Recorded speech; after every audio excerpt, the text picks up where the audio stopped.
Good evening. We're going to start out first of all, I'm Gary Taylor, President and CEO here, back in the Chamber of Commerce. And we're going to start out by asking Mr. Andy Anderson of the Travis Credit Union to lead us to the Pledge of Allegiance. Will you please stand and join me in the Pledge of Allegiance to our flag, which represents the greatest nation on earth? I pledge allegiance to the flag of the United States of America and to the republic for which it stands, one nation, under God, indivisible, with liberty and justice for all. Now, please remain standing. Sonia Hart is going to now sing the national anthem.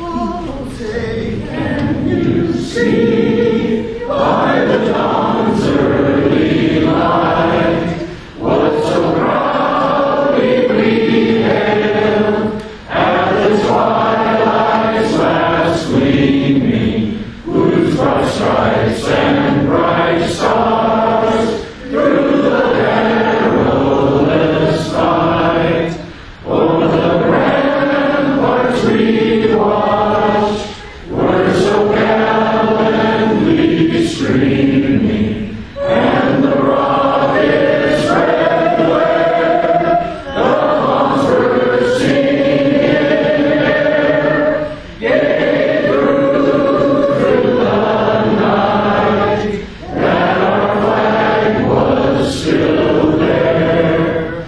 Oh, say does that star-spangled banner yet wave o'er the land of the free and the home of the brave.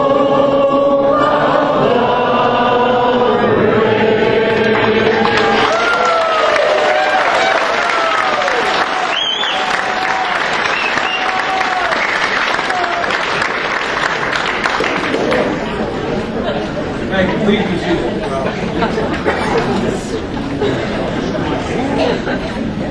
Welcome once again. I might say after doing these forums now for 12 years and 5 months, this is the largest crowd we've ever had assembled here at Travis Credit.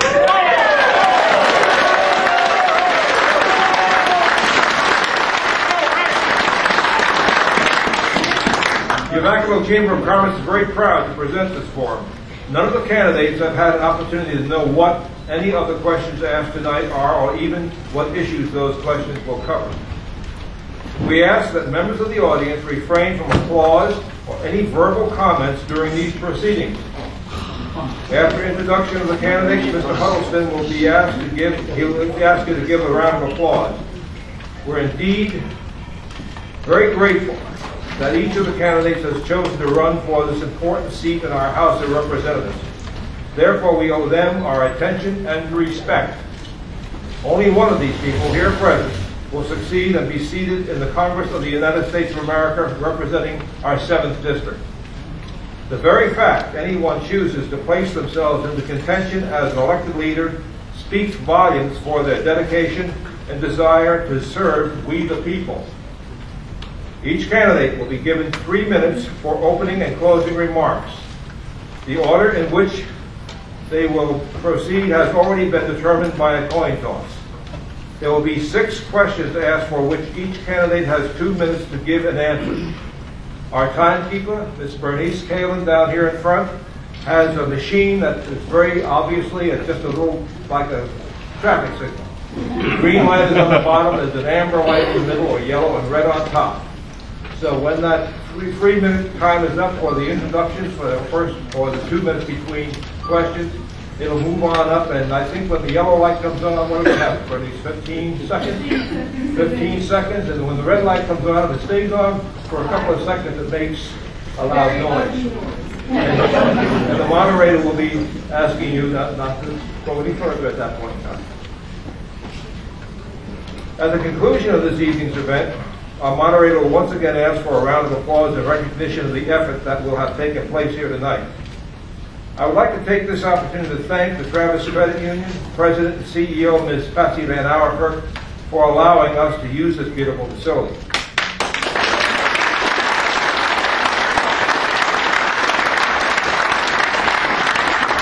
Travis Credit Union, Mr. Andy Anderson up here, who is a tireless worker and without whom events such as these would be much more difficult.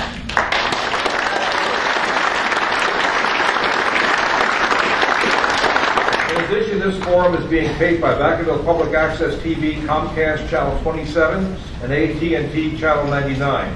It will be shown at future dates, and copies will be made available to the candidates. I'd like to remind you that this coming Friday, September the 10th, we will have a forum for City Council. There are 8 candidates vying for 2 open seats. Next Thursday, September the 16th, will be the forum for our 2 mayoral candidates. And on 8 October, we will have our final forum for the 10th Congressional District with Congressman John Garamendi and his opponent, Mr. Gary Cliff. There is also one additional forum being conducted by the Solano County Taxpayers Association on September the 15th for the 4th Supervisorial District between Supervisor John Vasquez and his opponent, Mr. Don Pimple. All of these forums will be held here beginning at 6 p.m. At this time, I'm very pleased to introduce our moderator for this evening, Mr. Steve Huddleston, a longtime leader in our community as past publisher of our local newspaper, The Reporter, and currently the Vice President of Public Affairs for North Bay Healthcare System. Steve?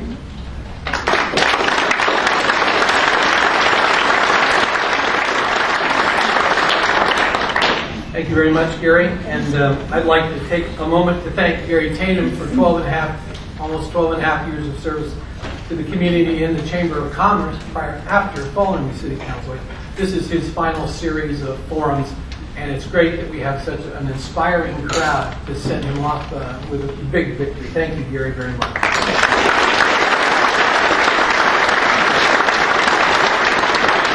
Earlier, we flipped a coin to see the sequence in which the candidates will respond to questions and make their opening and closing remarks. Mr. Tubbs prevailed in the coin flip and chose to go first in opening statements and second in closing remarks. So that will be the order. He will also start first answering the question number 1, and we will go back and forth, giving each an opportunity to be first and to be second in there. The final 3 minutes gives the candidates an opportunity to revisit any issues that were brought up in the question answers they could not get to in their 2-minute statement or 2-minute responses, and also gives them an opportunity perhaps to respond to a question that we weren't smart enough to ask them. Okay? So we'll begin. As I said, Mr. Tubbs, the winner of the Republican primary earlier this year, a resident of Vacaville, you have 3 minutes. Thank you, Steve, and thank you to the Vacaville Chamber for having us, and thank you, George Miller, for coming and giving us the opportunity to discuss the important issues before the Americans here in District 7. And it's those issues that we're going to talk about tonight, and you'll get a real good idea of the difference between the candidates. And I want you to know, my name is Rick Tubbs. I am running to be your congressman here in District 7. And as I've been going out on the campaign trail, I've talked to many wonderful voters out there. And there's really a gamut between the people.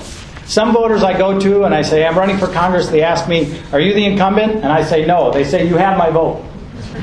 Others, they say, you know, George Miller's been there 35 years. There's a lot of experience. What do you have to offer?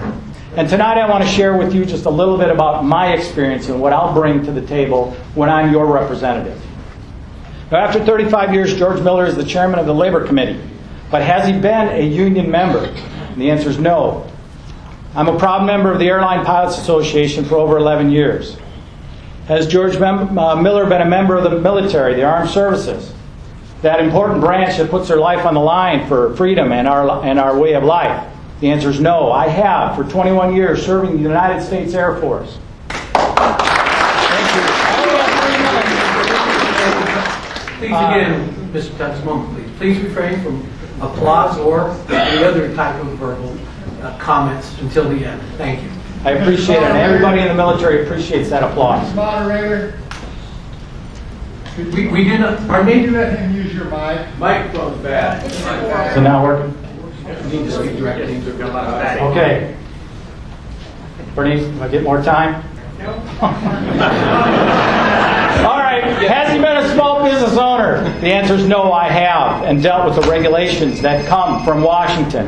Has he been an employee of any private company? And the answer is no, I have, flying for a major airline out of San Francisco.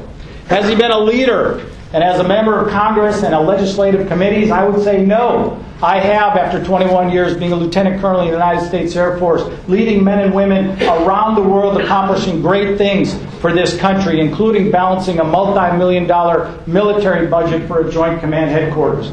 And lastly, George Miller, who would vote to cut off the funds to support our combat troops in Afghanistan, has he ever been to combat? And the answer is no. I have. And these wings represent hundreds of combat hours flying into and out of Afghanistan. I know what combat is. I know what the sacrifice is. And I know that sacrifice is worth it.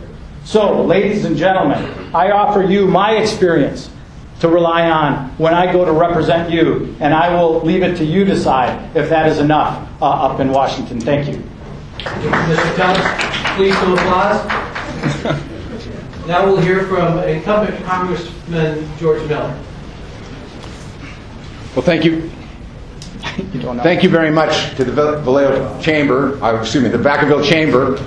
for hosting this event tonight. Rick, thank you very much for being here, and thank you to all of you in attendance and those of you who will be watching this on TV. The November 2nd elections present our country and our community with a very clear choice about the direction that we want to go.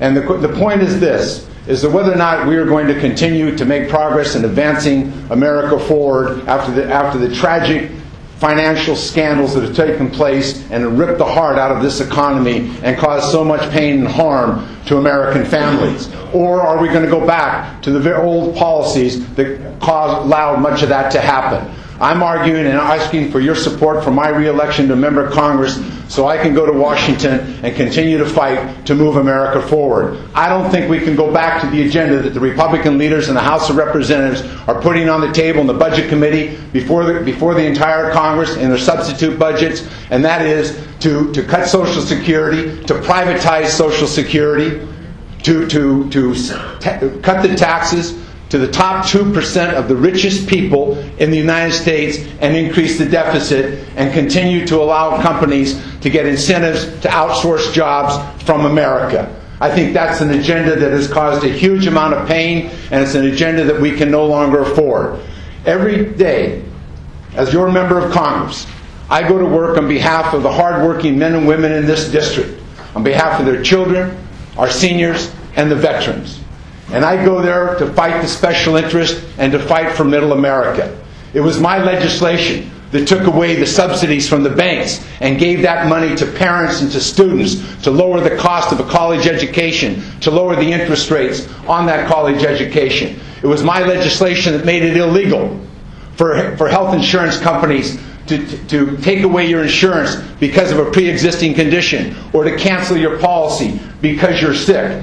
It was my legislation that led to the protection of the San Francisco Bay Delta by cutting off the wasteful subsidies to the agricultural business in the Central Valley to protect the economy of the Bay and the Delta, to protect the environment of the Bay and Delta. I fought hard for financial reform, to hold accountable the big banks.